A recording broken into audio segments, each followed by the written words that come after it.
Welcome to Just to Know You, the podcast that interviews regular people at SAES and finds out they are far from regular. That's right. I'm your host, Darian Batten.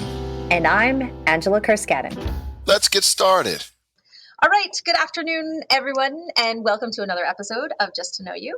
I'm Angela Kerskaden, and I'm joined by a very unique crew today that I've been very excited to interview.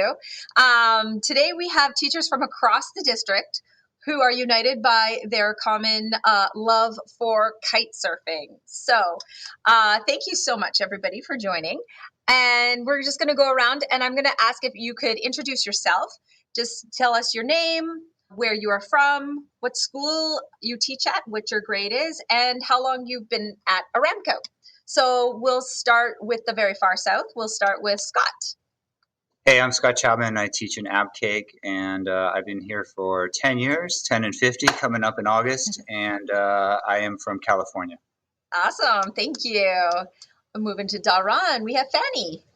Hi, I'm Fanni. I'm from Daran Hill School. I teach kindergarten. I've been in Saudi for the past 9 years, and I've been kite surfing for the past 4 years. Awesome. Thank you. And watching my husband for the past 20 years. Right. I know that. The next person I'll introduce is somebody I know a little bit. My husband, Kevin, go ahead. Hi, I'm Kevin Kerskaden. I teach grade 5 at RTMS. This is year 11 for me for Aramco. We did 6 years in Abcake, and now I think we're year 5 in RT. Thank you. Let's stick with RTMS. We have one of the Matts. All right. My name is Matt Legasic, and I'm at RTMS as well in Ras Tanura. This is my 10 and 50, and I'm from California as well. Awesome. And finally from RTES. My name is Mathew Thomas Miguel, according to the way I signed in. I work at RTES, it's elementary school. I teach PE, that's why I'm in such great shape. And I'm from the state of Pennsylvania, not the state of confusion. Awesome. Thank you so much. So I have some questions, and I was wondering if somebody could give the listeners a kind of general term or kind of explanation of kite surfing. Mr. Legasic, would you mind? So kite surfing. If you've ever seen people behind a boat and they're on a board, and so that would be something that we're being pulled by a boat. And somebody help me out. What is that called? Wakeboarding? Wakeboarding. Thank you. Yeah. It's slipping my mind. So that's wakeboarding. We're basically wakeboarding, but we don't have a boat. We don't have that engine. Our engine is being propelled with kites in the sky. And the different types of kites are picked by the different wind powers that we experience. So small kites, and like you had given the idea that a 5 meter or 15, if we're pumping those up, it just tells you that there are different size kites for different strengths of wind. Anybody want to chime in if I forgot anything critical? There's different types of boards as well, depending on what you want to do. You can do it on a wakeboard type. You can do it on a surfboard. You can do it on a foil board. There's different styles depending on the conditions or how you're feeling for that day as well. Thank you for chiming in. Got that. All right. Awesome. Thank you. So, all right. I have a question because I am personally on the very far end of the learning to kite world. So I was wondering if a couple of you could share your story about how did you learn to kite? How did you keep up with this? And how did you get through all of the tough parts of learning? Fanni, do you want to start us off? How did you learn how to kite? Well, I learned how to kite first because I was watching my husband and I was tired of watching horse stuff on the beach on windy days, freezing on the beach. So I decided I want to have a turn as well. So here, if you're in Saudi and you want to learn how to kite surf, the best way is actually to travel somewhere else, take lessons, intensive lessons for maybe 1 or 2 weeks, I'm pretty bad, so it took me 3 weeks. And then once you're like more independent, you come back to Saudi and you try. So I went to Mauritius because there's a really nice spot over there and it's windy most of the time because you don't want to travel somewhere and then don't have wind. So you better pick a destination where you know it's most likely it's going to be windy. So I went to Mauritius, took 3 weeks of private lessons. We paid more for the lessons than the hotel. So my husband, after 2 weeks, he was like, okay, I think it's time for you now to become independent and to know what you're doing. So I took private lessons for 3 weeks. And then after that, I was able to kite on my own in Saudi. That's and get awesome. rescued once in a while by the lifeguards. I'm laughing only because I've experienced all of this. Matt McGow, tell us about your learning how to kite story. The other, like Kevin and Scott and I hadn't even really done it. And then we just decided to commit and we bought all the gear. And I think one time I went to Qatar and I took a lesson and most of my lesson was on the beach. And I think I was in the water for not very long. But then the three of us just were like, we're in. And we just started going to the beach. And luckily the community, like kite community is so nice. Like people were like, we can help you, like we'll help you. And so a lot of people when we were down there were very, very helpful to us. I can remember like Ikram and Fred were big helps. Like they would help us launch the kites to get us in the water. And then once we were in the water, it was kind of like, we just started just trying it. And then just kind of figuring it out from there. I do remember Kevin got up like right away, which was frustrating. But it's kind of typical, Kevin. Like, oh, let me just start. Oh, I've never done this before. And I was like, oh, that looks pretty easy. And it wasn't. But it was like fun. And I think here it's just something to do, right? Like it's a fun thing to do in Saudi that didn't really, I had never really thought about it. To be honest, I thought kite surfing was pretty hokey coming from other sports where it was kind of like, this is like a weird sport. But now that I do it, I love it. Scott Chapman, when you guys were living in Abcake, it was quite a commitment to decide that you wanted to pursue kiting because you would have to drive to, I don't know if you guys were going to Half Moon Bay or the other area. What drew you to kiting? Like what made you decide that this is what you wanted to do? Yeah, it was just like Matt was talking about when they were both, Kevin and Matt were living in Abcake. It was just trying to figure out what to do on the weekends that could be outside, and because I don't like to go to the mall and I like to be outside, and kiting was kind of like it. And then once we made that decision, I went to Sri Lanka and had a few lessons, and then we came back, and Zabna is the spot that you're talking about. And once we finally just fully committed, it was like trial by fire, a lot of injuries, some pretty major injuries really, but you just keep going because I don't know, like Matt said, it's a lot of fun. So Matt, like Gassick, you've been always living in Ras Tanura, but I don't think you picked up kiting right away. Like what drew you to kiting? I grew up in California and surfed all my life. And when I saw the kiters, I saw them for the first time. I was like, I saw them in Thailand when I was living there, but I was like, holy crap, I got to do that. Never got it together, never was able to do it in Thailand. It was about an hour and a half drive to where you get lessons. And like you said, you had to pick times when there's wind, and we didn't. But then when I got here, I learned that there was a kiting community like Matt was mentioning, and it's quite extensive. And so the opportunity came in Bahrain for me. And so we found a weekend that the wind was going, and it happened to be on a weekend when I could get there when I wasn't teaching. And so we got enough instruction to be dangerous. Right. At that point. We got just enough instruction to learn how to put the kite in the air. Matt mentioned a lot of instruction happens on the beach.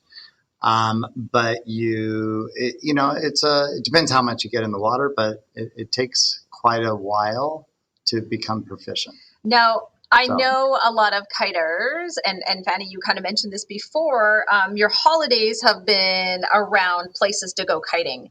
And so I was wondering if we could go around and if each one of you could just mention a place you've gone kiting and hopefully it's different than somebody else, because I think you've all been to many, many places. If you can just mention a place that you've gone kiting and why you liked that place. So I'll start with you, Kev. What's a place that you would recommend makes a good holiday for kiting and wind and holidaying for everybody? Well, I was originally a windsurfer when I came to Aramco, and my mentor here was Dave Fugly. And when he retired to the Dominican Republic. And so we were very lucky to get an invite to Dave's incredible house and condo in the Dominican Republic. And it was by that time I had transitioned to kite surfing. And so I actually went there to kite surf with Matt and you, of course, and Molly. But that was one of our first kite trips. And, you know, we were just kind of at that point where we were still progressing a lot and learning, and it was new, and so that was just super exciting. Yeah. And we got to stay in Dave Fugly's place, which was incredible. Yeah, it was a nice bonus. Yeah. Fanny, what about you? What's a place around the world? I know you already mentioned the Mauritius, which when I heard that, I was like, ooh, I didn't know there's wind there. I would love to go there. No, my best memory is in Egypt, just because that's where we had the strongest wind, more than 30 knots. Very strong and not gusty, so very steady. Was it in Hurghada or the? Yes, south of Hurghada. Yes. Okay. And I back then I felt like a Formula One racer just by how fast I felt like I was going, but I quickly realized I was still not as fast as the other people. That's awesome, Scott. What's a place you recommend? So I really liked. It's called Gokova, Turkey. And it's this really cool bay that has thermal winds, but the town is really nice, and the wind is coming inland, and it's so smooth and steady and unbelievable. But, you know, this kite spots just depends on the time of year. So it's a thermal wind. So, you know, May, June, July, August, those times for Gokova is amazing. What was the water temperature like in Turkey? I was there in June, and I just had a 2-1 top. That was all I was wearing. Oh, okay. So it was pretty nice. Okay. Yeah, beautiful. Matt Legasic. I think I haven't been too many places, but I think El Guna in Egypt was fantastic. For me, it was kind of like one of those things that you have a locker right where you're launching, and all your stuff is kept there, and you have even people to pump up your kites if you want. And it was just kind of one of those experiences like, this is awesome. And it helped that we had fantastic wind the whole time, and more wind than we can kite our bodies would allow us to do. Right. So that's awesome. Matt, what about you? Well, I've been to quite a few places kiting. But I would say the best place is the Outer Banks of North Carolina. There is no place like it. It is so amazing. So amazing about a house there. It's amazing because, one, you have something called downwind. So a concept in kite surfing is like staying upwind, so you can kind of stay in the same spot going back and forth. But in North Carolina, you can just park your car and just go downwind for a few miles. And it's almost like off-road kiting, because there are these canals and these channels and things you ride through, and you jump over land, and it's so different than any other kite surfing. And then also, because the Outer Banks is so thin, you can just go to the other side and there's the ocean.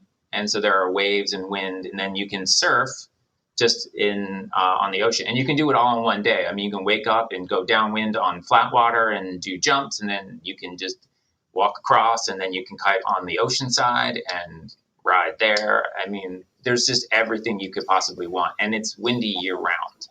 And the best season is in the summer for a certain direction. So I don't know.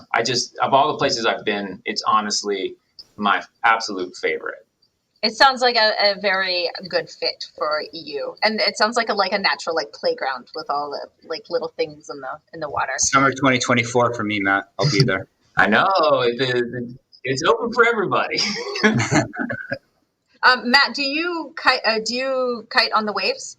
I mean, yeah, I'm not. It's so hard. I have tried. I mean, because we don't have many waves, but in my head they're giant. And then when I go and ride real waves, I get a real taste of like what a real wave is like, because as soon as it grabs your board, it pulls you. And then in your head, you're kind of like, oh, it's going to be easy because I have the kite. But really, it's the opposite, because the kite, when you fall, that kite becomes part of the crash. And so you have all this gear around you, and like you can get wrapped in the lines. The board could hit you. There's lots of other factors that I didn't think about that did happen with kiting in the waves. But it's super fun. I mean, I've done it a few times now, and I would say that's all I want to do now is ride in waves. I really like that you've like totally segued into my next question. My next question, I was a little like hesitant to talk about kite fails and just kind of like your big kite story of like what went wrong. And so I'm just going to ask everybody if you don't mind answering this question. I hesitated to ask because I want the bad part of kiting to be shed to people and the listeners, but I think the bad kite stories are interesting too. So we'll just go ahead. Does anybody have a story off the top of their head of like when things didn't go as they were supposed to? Go ahead, Matt. Yeah. I mean, this is one that Kevin he's my hero in this story. I was super experienced. Like it was like a day, and I guess it was gusty or something. I mean, I don't even know. Like it was the wind, and I think it was your kite, Miguel. It was those slingshot RPMs. Don't buy those, you guys. They're terrible.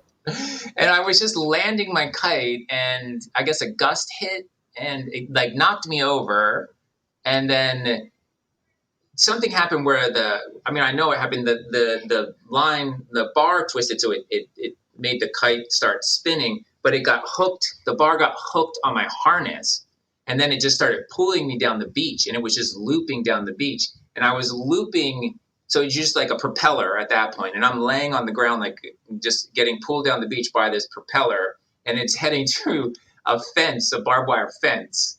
And it's just I think what's important for people to know is this is not like a slow little like drag down the beach, right? Kevin was like running after me, like full speed, like trying to get me, and I couldn't because of where it was. It's pulling me, and I can't undo it because it's around my harness. So I couldn't like get it to stop, and so it kept spinning and spinning, and finally Kevin like caught up to me, and he like jumped on me and then like laid on me, and then I think the kite flipped around once and it hit on the ground just for a second, and then Kevin like ran off of me and then just jumped on the kite, and we probably were within 20 feet of the fence or something. Like it was exciting. It was an exciting day, and it was crazy because I was completely experienced. It wasn't like I didn't know what I was doing. I didn't know how to stop that particular thing from happening. And there is a way, and I did find out how to do it, but I mean, it was something I never expected to happen.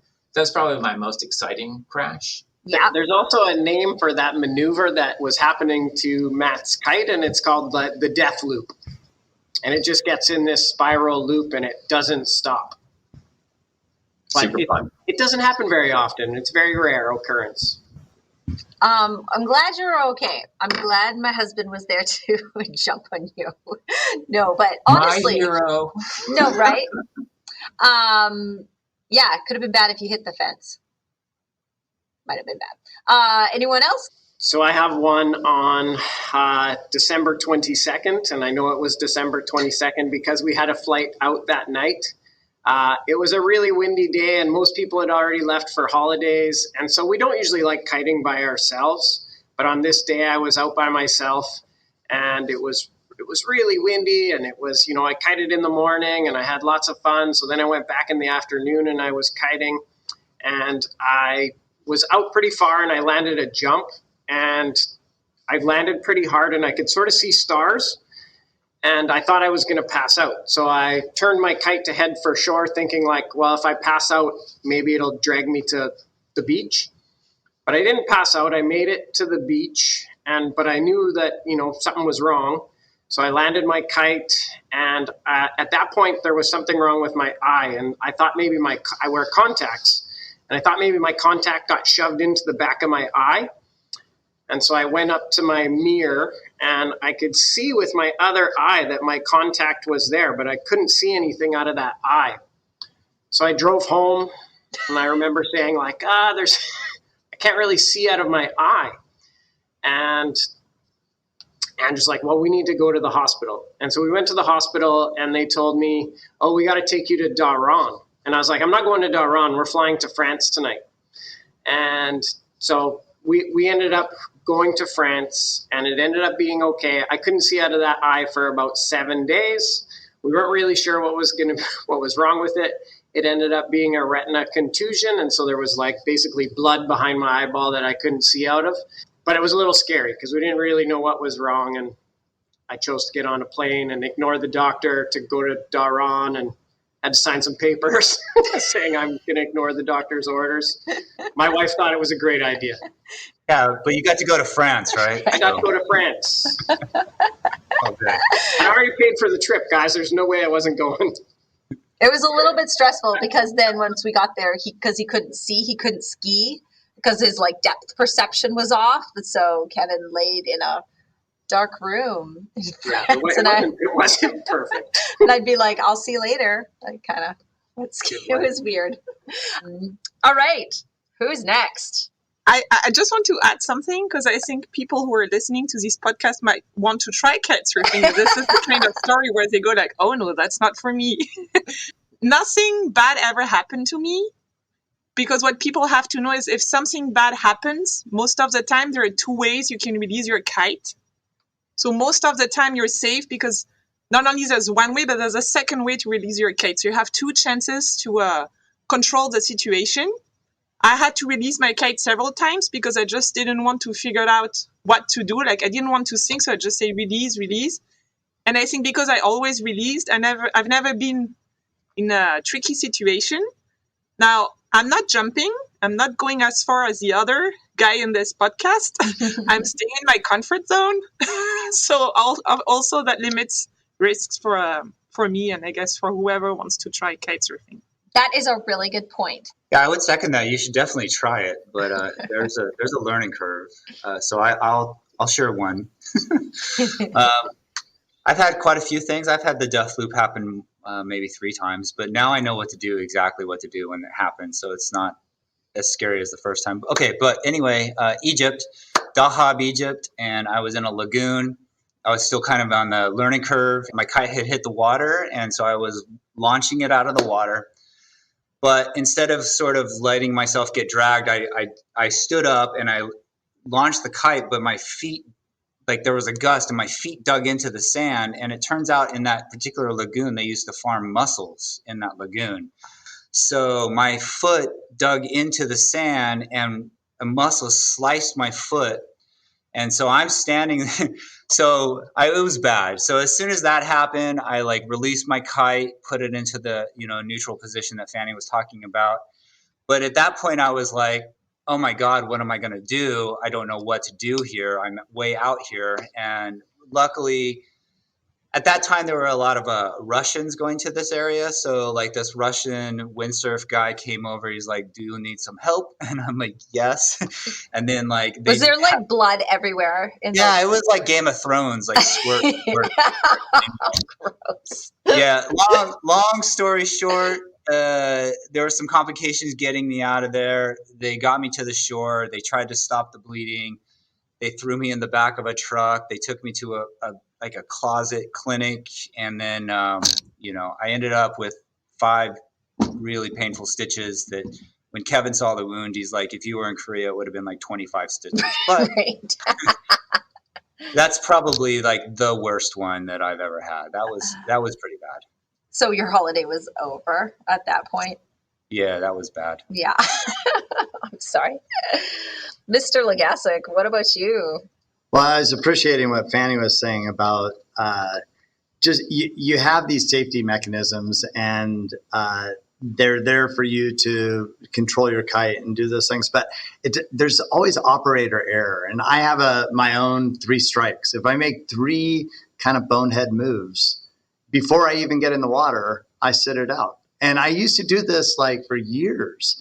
because I just didn't trust myself. I didn't want to get into one of these situations where I hurt myself. So I live by the 3-strike rule.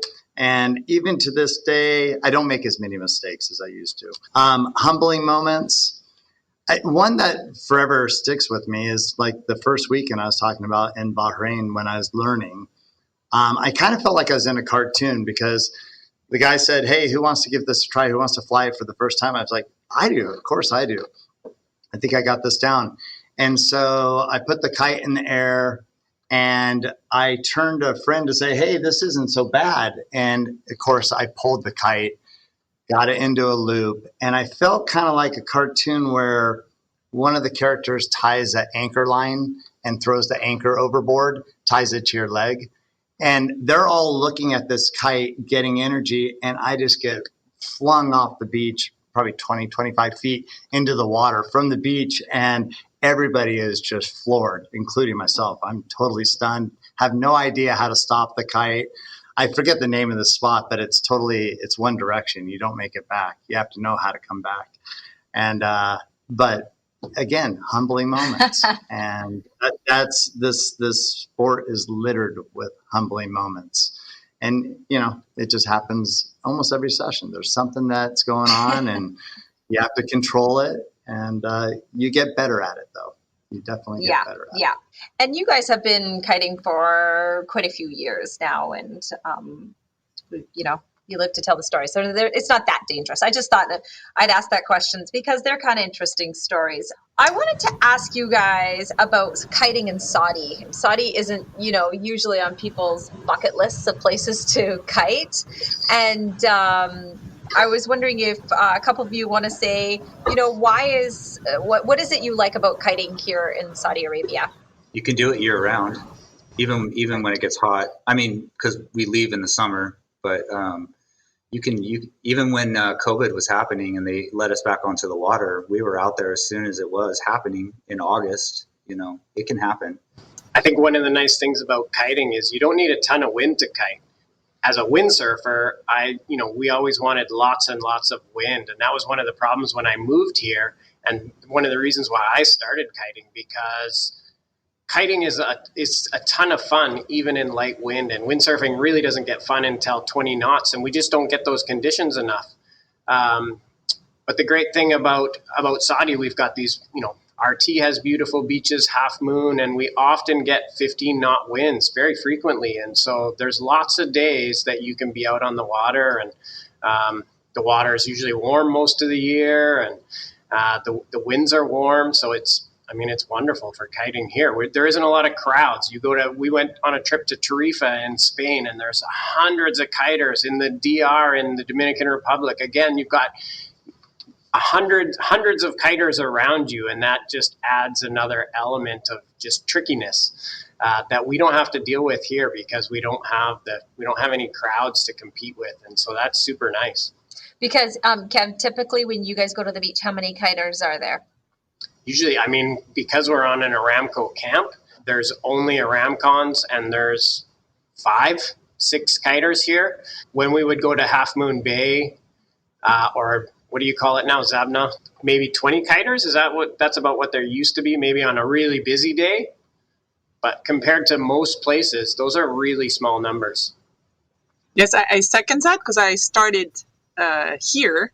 And when you start kiting, you pay a lot of attention to your kite, and you don't really want to pay attention to what's around you. But when you start in popular places, you also have to pay attention to who's around you.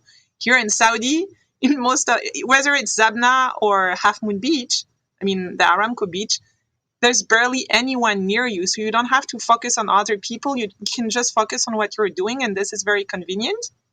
And after going back to popular places, even though I know what I'm doing, I hate constantly having to watch what others are doing because danger can come from others and not from you. Yeah.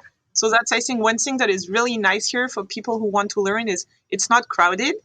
I also like the fact that you have different kind of beaches. So if you want to learn, you can go to Zabna. It's shallow everywhere, so it's very safe. And once you know how to kite, I like Ras Tanura and Half Moon. Half Moon, you get rescue Rasta you don't get rescue, so you better know what you're doing. And also, I've started foiling, so now I need deep water, but I don't know how to come back, so I still need rescue. So Half Moon, like Aramco Beach, is the best place because it's deep right away. And when I'm stuck, because I can go one direction but not the other, when I'm stuck, I just wave at the lifeguards and then come and pick me up. That's a nice service. Saudi because it's very convenient. And could you just quickly, Fanny, just say for the listener what foiling is? Foiling is a board that has a mast under, and the faster you go, the higher it goes, kind of. You have speed boats that have the same system.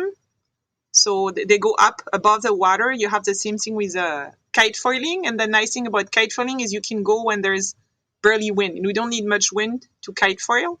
So that's another way to make sure you can go kite surfing every weekend, even though the wind is not strong enough. Right. Now, I just want to say foiling is like my passion right now. I love the feeling of it. It's like if you've ever snowboarded and you hit powder and you rise above the powder and you're floating, that's the feeling of foiling. It's unbelievable. Oh, great. Thanks, Scotty. Now I'm going to have to invest in that too. You won't regret it.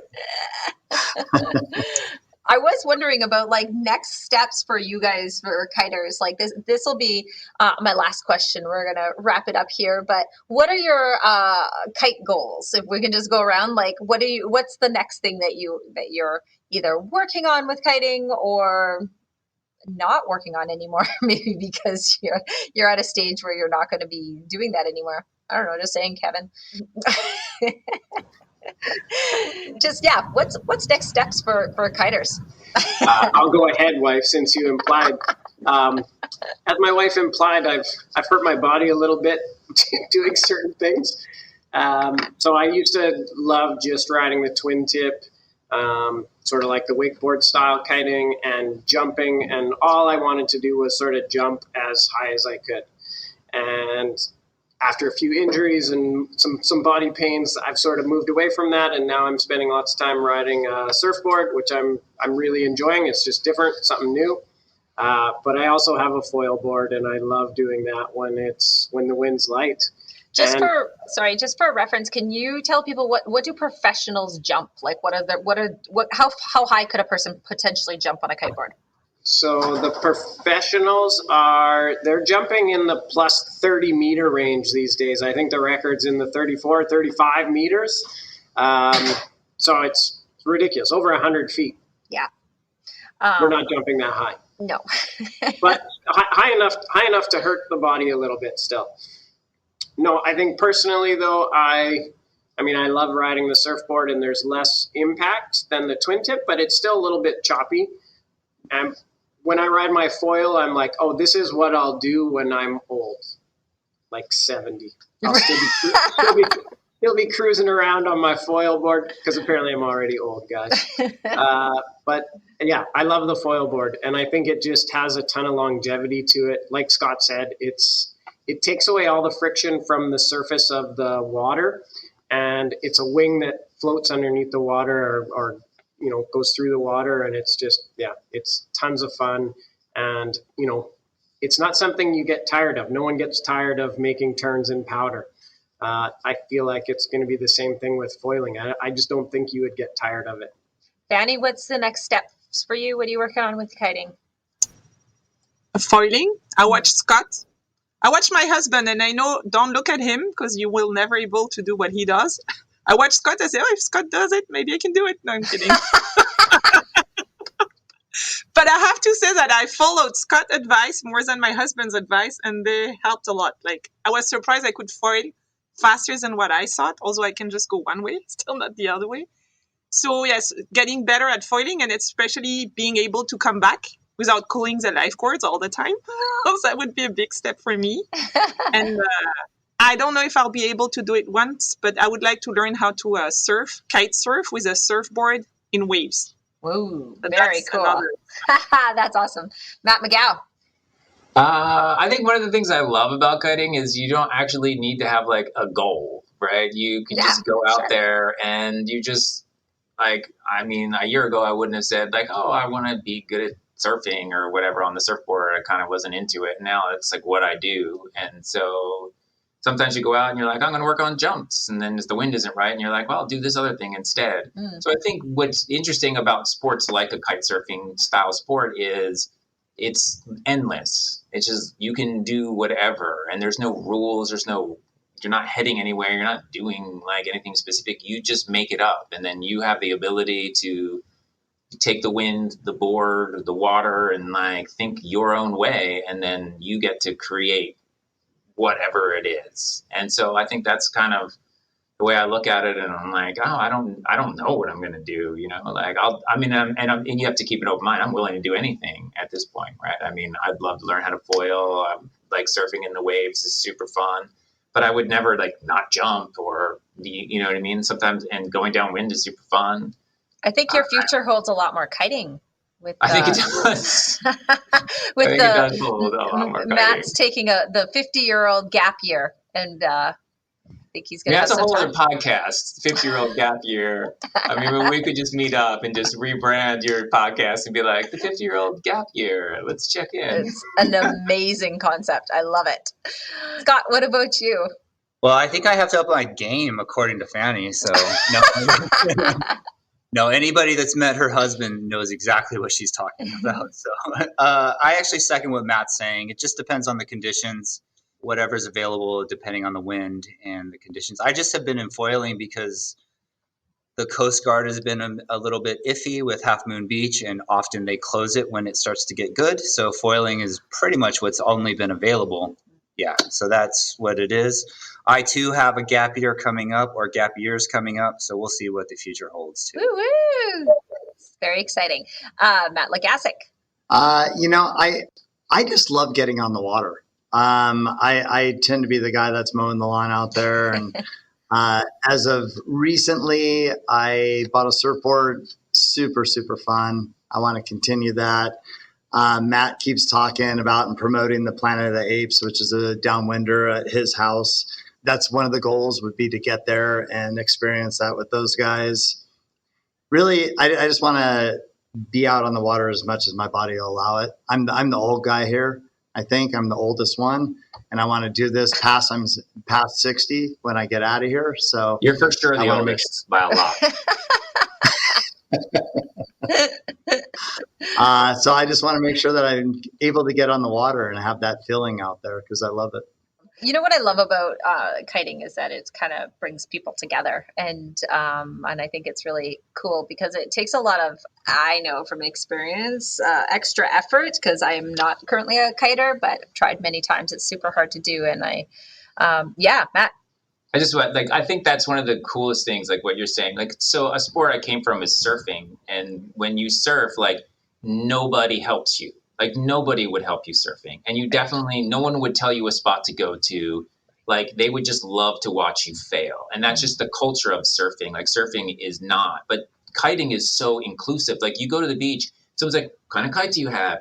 Oh, how's that bar? Like, oh, here, let me launch you, let me land you. And like, I think there's this like community that kiting builds. And I think honestly, it's because whenever you start, it's like you need a buddy. And then whenever you land, you need a buddy. And so it's like you have to have this initial conversation. And through that conversation, you form a relationship.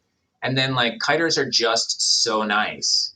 And it's such to come from a sport like surfing where it is the opposite.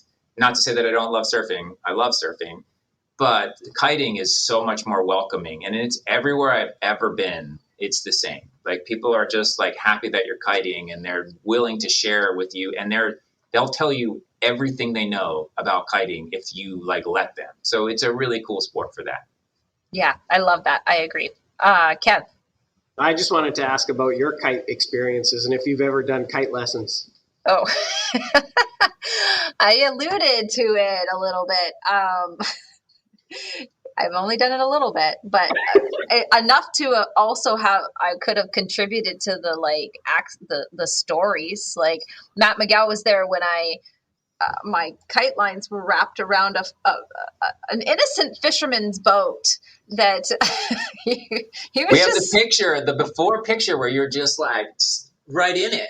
I'm just complaining because I've spent a lot of money on kite lessons for my wife in many different beautiful locations. I know. I'm getting there. One day, maybe. One day I'll be out there with you guys. You're like my heroes. One day.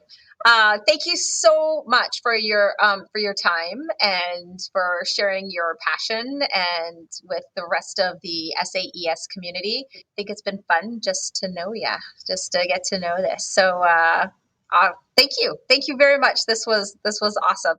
Thank you for listening to Just to Know You. We would like to thank our amazing tech man, Mr. Kent Arimura, Sterling McDonald for the podcast music, and the SAES community. See you next time.